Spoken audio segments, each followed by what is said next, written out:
In this video, we will provide an overview of the Flow Designer trigger values, and Flow Designer actions. Flow Designer enables administrators and the developers to automate the work by creating the flows. It builds multi-step flows from reusable components without having to code. Flow Designer replaces the legacy workflow graphical editor. Now let's navigate to the Flow Designer and look at its various components.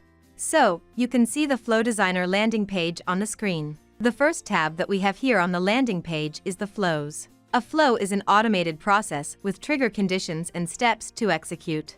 The subflows is an automated process with reusable actions, data inputs and outputs, and subflows are part of the flows. Actions is a reusable operation without having to write a code. An action step or step is a single reusable operation within an action. And then we have a spoke. It is a scoped application containing Flow Designer actions and the subflows for managing specific tables. Please note that the Flow Designer supports the domain separation, which lets each tenant domain have its flows actions and the subflows.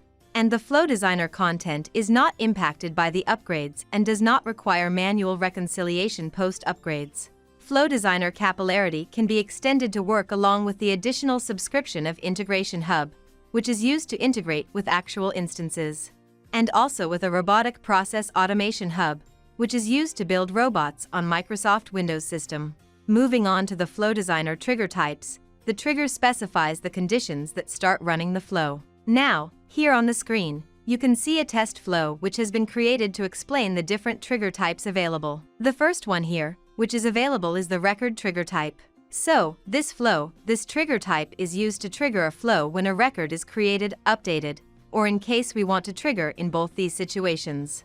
Then we have the date trigger type. And this trigger type is used to start a flow after a specific date and time, or at a regular frequency, or at a scheduled interval. And then we have the application trigger type. This trigger type is used to start a flow when an application-specific conditions are met.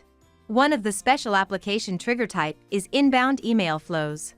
And these trigger types are used to start a flow when an instance receives an email.